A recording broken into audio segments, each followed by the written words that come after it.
जी हां, अखिलेश यादव ने बनाई 50 अधिकारियों की लिस्ट। 2027 में होगा सबका हिसाब। मतदान में पुलिस प्रशासन करा रही थी धांधली। उत्तर प्रदेश में जिस तरीके से उपचुनाव के मतदान के बीच की जो तस्वीरें सामने आई, उसने चुनाव आयोग के चेहरे पर एक जन्नाटेदार तमाचा रसीद किया। और यही वजह है कि चुनाव आयोग ने शिकायत मिलने के बाद में एक सख्त एक्शन ले लिया।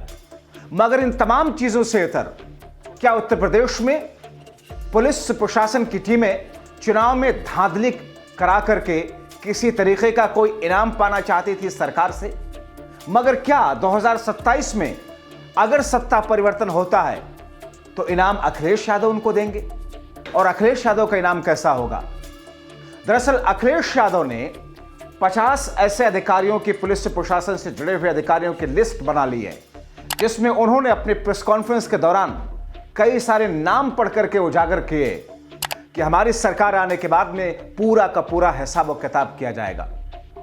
क्योंकि उत्तर प्रदेश में जिस तरीके से पुलिस प्रशासन की टीमों पर मतदान में धांधली कराने का आरोप लगा और अखिलेश की शिकायत पर पुलिस प्रशासन के खिलाफ चुनाव आयोग का हंटर चला, उसके बाद में अखिलेश यादव ने वार्निंग और चेतावनी देते हुए 50 लोगों की लिस्ट बनाई। यह कहा कि बदलने दो सरकार, बदलने दो वक्त, कहीं का नहीं रहोगे। चुनाव आयोग द्वारा पुलिस के एक्शन पर रोक लगाने के बाद पुलिस प्रशासन पर अखिलेश यादव ने जमकर बरसते हुए चेतावनी दी। अखिलेश ने कहा कि इन बेईमान अधिकारियों की नौकरी, पेंशन और पीएफ सब जाएगी।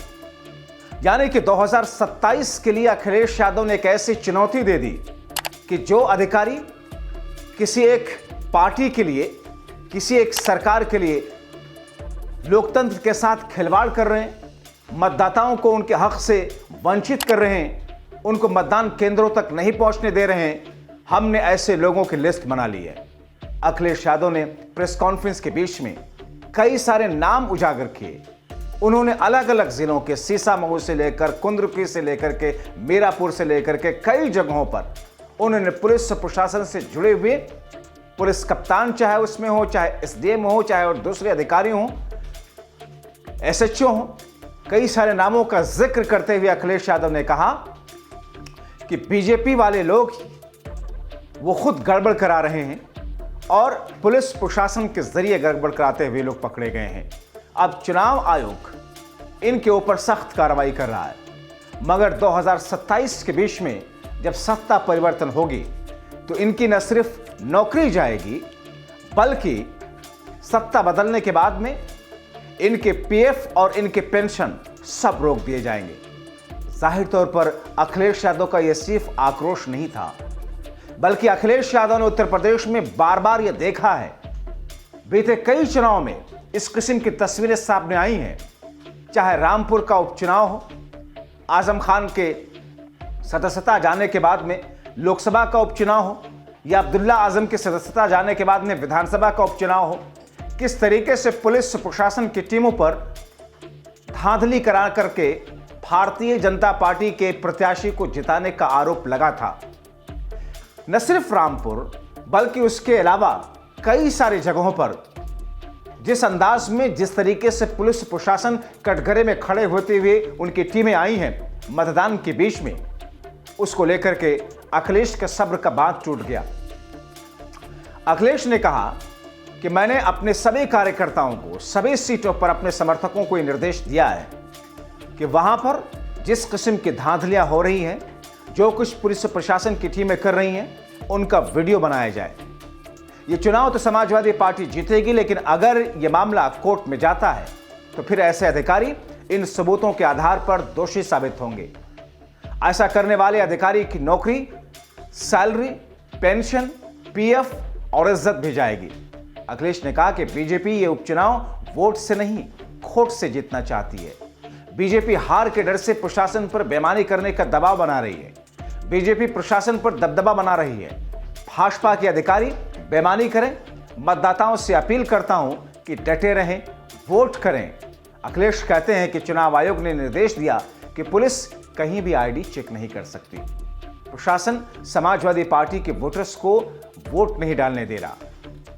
जनता तो इनके खिलाफ है, इनके अपने लोग भी इनके खिलाफ हैं, दिल्ली और डिप्टी भी इनके खिलाफ में है, डिप्टी सीएम उत्तर प्रदेश के। जाहिर तौर पर जिस किस्म की तस्वीरें उत्तर प्रदेश में इन मतदान के बीच में देखी है, उसमें अखिलेश यादव ने एक एक करके इन 9 विधानसभा सीटों पर हो रहे उपचुनाव में जहां जहां से पुलिस प्रशासन के अधिकारियों के जरिए गड़बड़ी कराने की खबरें आई, अखिलेश ने एक एक अधिकारी के नाम की लिस्ट बना ली है।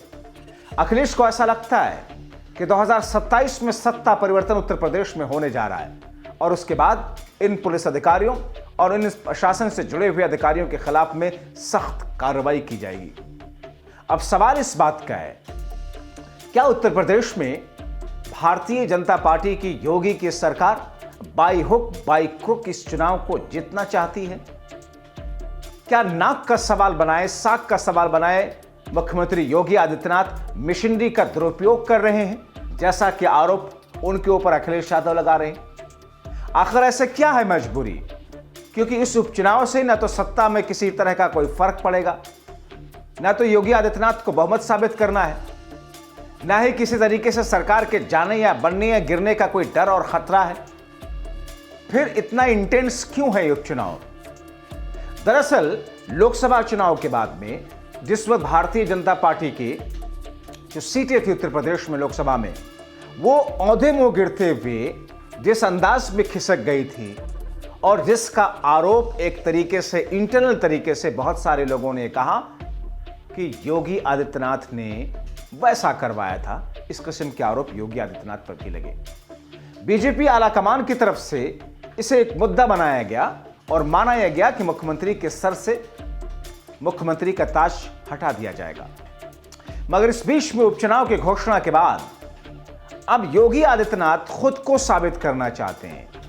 योगी आदित्यनाथ ये दर्शाना चाहते हैं कि बीजेपी का दबदबा उत्तर प्रदेश में अभी भी कायम है और बीजेपी के प्रति लोगों का जो खिंचाव है, लोगों का जो विश्वास है, वो भले ही लोकसभा चुनाव के वक्त में किसी तरीके से गड़बड़ हुआ रहा हो, मगर इस चुनाव में अभी भी वही विश्वास बना हुआ है।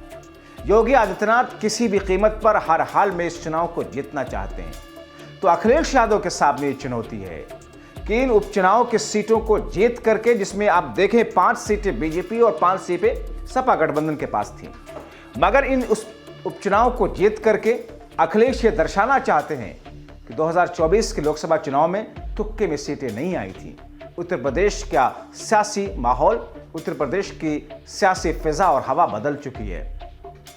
मगर इस बीच में जब पुलिस प्रशासन के ऊपर इस किस्म के आरोप लगे तो फिर अखिलेश यादव ने फौरन वो लिस्ट बना डाली। उस लिस्ट में कई सारे अधिकारियों के नाम हैं। उस लिस्ट में पुलिस कप्तान से लेकर के, जिला अधिकारी से लेकर के, एसडीएम से लेकर के, कई सारे जगहों पर पुलिस एसएचओ से लेकर के, एसओ से लेकर के, सीओ से लेकर के पुलिस दारोगा तक, सबका नाम उसमें शामिल है। अपनी प्रेस कॉन्फ्रेंस में अखिलेश यादव ने तो एक एक नाम पढ़ करके भी बताया और सुनाया कि बनने दो सरकार हमारी, इनके खिलाफ में ऐसी कार्रवाई करेंगे जो नज़ीर बनेंगी।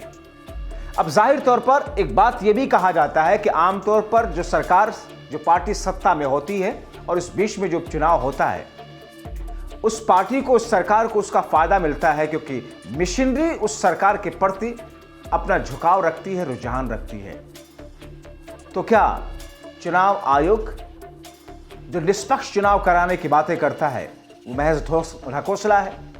क्या चुनाव आयोग जिसके ऊपर इतने सवाल खड़े होते आए हैं, चुनाव आयोग जिसको लेकर के एक एक तरह के आरोप लगते आए हैं, वो सारे के सारे आरोप सही हैं?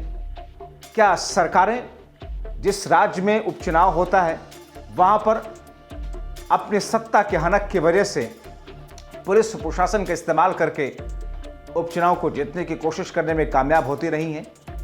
मगर चुनाव आयोग ने आज जिस तरीके से एक्शन लिया, उसके बुनियाद पर अखिलेश यादव 27 में एक्शन लेने की बात कर रहे हैं।